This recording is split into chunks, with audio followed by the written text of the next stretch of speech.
सभी वैष्णवजन हरि प्रेमियों को मेरा सादर जय श्री कृष्ण।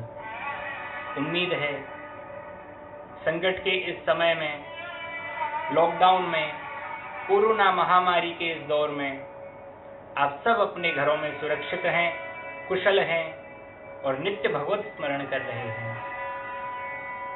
वीडियो संदेश के माध्यम से समय समय पर आप तक अपनी बात पहुंचाने का प्रयत्न रहा है।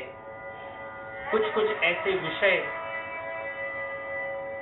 जो शायद हम अपनी रोजमर्रा की भागती दौड़ती जिंदगी में जिस विषय पर चिंतन नहीं कर पाते, उन पर चिंतन करने का यह अवसर भगवान ने हमें प्रदान किया है। और ऐसा ही एक विषय जो मन में इच्छा हुई आप सबको उस विषय में थोड़ा सा सम्मिलित किया जाए। भौतिकता और आध्यात्मिकता, मटीरियलिटी और स्पिरिचुअलिटी, दो शब्दों पर आज थोड़ा सा प्रकाश डालें।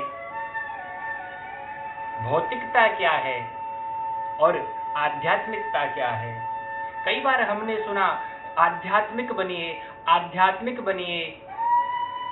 भौतिकवाद से दूर रहने की सलाह दी जाती है महापुरुषों द्वारा।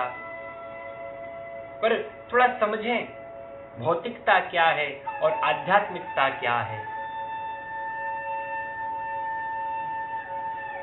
क्या केवल संसाधनों का उपयोग देखकर, व्यक्ति के पास भौतिक संसाधनों को देखकर उसको हम भौतिकवादी कह सकते हैं? आपके पास 1 करोड़ रुपए का घर है, 50 लाख रुपए की कार में आप चलते हैं, 20,000 रुपए के कपड़े आप पहनते हैं, तो इन सबको पहनने के बाद आप भौतिकवादी हो गए, ऐसा आवश्यक नहीं।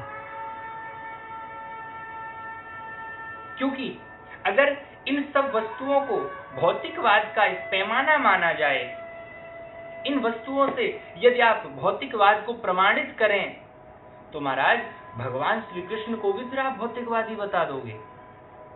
उनसे बड़ा भौतिकवादी फिर कौन कहलाएगा? परंतु नहीं, भगवान भौतिकवादी नहीं है। अर्थ क्या है? भगवान सोने की द्वारिका में रहते हैं, भगवान अनेक महंगे महंगे वस्त्र आभूषणों से सुसज्जित रहते हैं, भगवान समस्त ऐश्वर्य का प्रयोग करते हैं, लेकिन भगवान भौतिकवादी नहीं है। यही सनातन धर्म का चिंतन है। आप करोड़ों रुपयों के महल में रह सकते हैं, आप लाखों रुपयों की कार का उपयोग कर सकते हैं, आप महंगे महंगे अलंकार, वस्त्र, आभूषणों से स्वयं को सुसज्जित कर सकते हैं, और इन सब को उपयोग के बाद भी आप आध्यात्मिक रह सकते हैं। कैसे? बस इतना सा विचार रहे कि ये वस्तुएं हमारे उपयोग के लिए हैं, लेकिन हमारा जीवन इन वस्तुओं के लिए नहीं। ध्यान से समझने का प्रयास करें। बड़ी छोटी सी बात है, बड़ी सूक्ष्म बात है, पर जीवन में बड़ा फर्क, बड़ा बदलाव इस बात से आ सकता है। किसी भी वस्तु पर हम नजर डालें, हमारा ध्यान जाए, तो एक बात हमारे ध्यान में आवे, बोले यह वस्तु केवल हमारे उपयोग मात्र के लिए नहीं है। केवल हम इसको उपयोग कर सकते हैं, लेकिन हमारे जीवन का ध्येय केवल उसको पाना ही बन जाए, यह भौतिकता है। जहां वस्तु को अपने केवल आवश्यकता के रूप में स्वीकार किया, वहां आध्यात्मिकता है। और जहां उस वस्तु के प्रति लोलुपता आई, आसक्ति आई, लालसा आई, यही भौतिकता है। मटीरियलिटी जिसको हम कहें, the desire to occupy the to possess the materials in the world. संसार की किसी भी वस्तु को प्राप्त करने की खूब इच्छा, उसके उपभोग की इच्छा, ये भौतिकता है। और ईश्वर कृपा से वह हमको मिली और फिर उसका हम भगवत प्रसादी मानकर उपयोग करें, यह आध्यात्मिकता है। कैसे?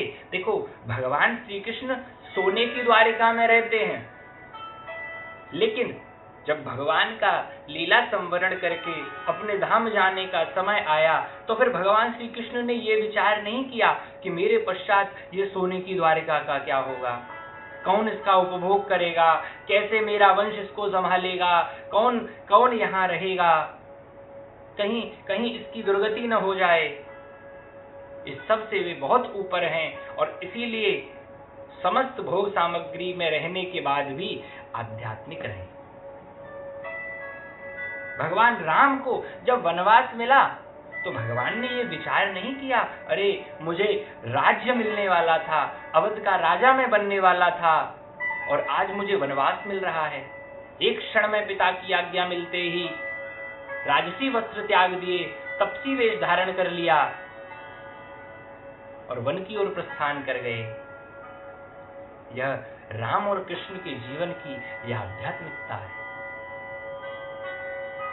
सांसारिक दृष्टि से देखेंगे तो समस्त भोग भगवान के पास दिखाई देंगे, लेकिन उन भोगों को भोगने में भगवान की आसक्ति निमित्त भी नहीं है, किंचित भी नहीं है। यह आध्यात्मिकता है। भारतीय ऋषि तो आशीर्वाद भी देते हैं, स्वस्त्यस्तु ते कुशलमस्तु चिरायुरस्तु गोवाजिरस्तु धनधान्य समृद्धिरस्तु ऐश्वर्यमस्तु बलमस्तु रिपोक्षयोस्तु वंशे सदैव भवतां हरिभक्तिरस्तु। भारतीय ऋषि परंपरा में यह आशीर्वाद दिया जाता है, स्वस्त्यस्तु ते सकल कुशलमस्तु चिरायुरस्तु, कल्याण हो, कुशल रहें और गोवाजिरस्तु धनधान्य समृद्धिरस्तु, खूब गाड़ी घोड़े धन धान्य से आप परिपूरित हों, यह संत आशीर्वाद देते हैं। लेकिन साथ में क्या कहा? बोले वंशे सदैव भवताम हरिभक्तिरस्तु। इन सब के बाद भी जीवन में क्या हो?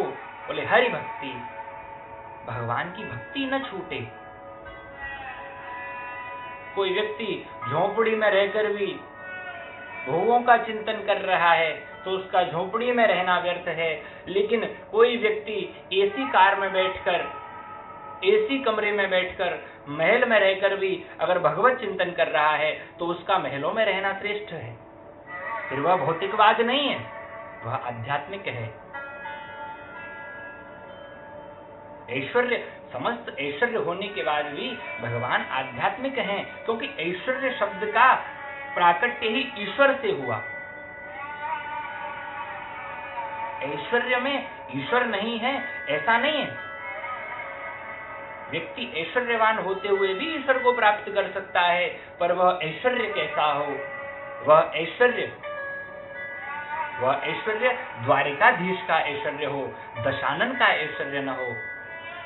सोने के महल में रहने वाला व्यक्ति अगर है तो वह सोने का महल, सोने का नगर जो है वह द्वारिका हो, वह लंका न हो।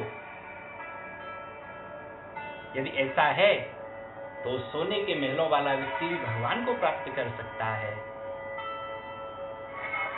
इसलिए इस मटीरियलिस्टिक वर्ल्ड से, भौतिक संसार से उपराम लेते हुए थोड़ा सा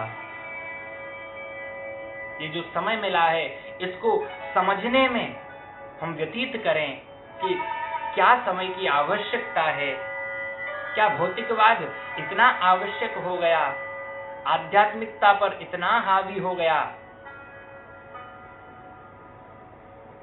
इसलिए भैया एक ही चिंतन है और एक ही विनती आप सबसे अंत में करूं, खूब भौतिक संसाधनों का उपयोग हो, लेकिन सावधानी केवल इतनी ही बरती जाए कि ये जो सांसारिक भौतिकता है, वस्तुओं को प्राप्त करने की जो लालसा है, ये जो भौतिकवाद है, ये भौतिकवाद हमारे भीतर की अध्यात्म दीप को बुझने न दे। यदि इस भौतिकवाद के बाद भी हृदय में अध्यात्म का दीप प्रज्वलित है, भगवान के चरणों में भक्ति है, तो ऐसा भौतिकवाद को भी महापुरुषों ने श्रेष्ठ बताया है।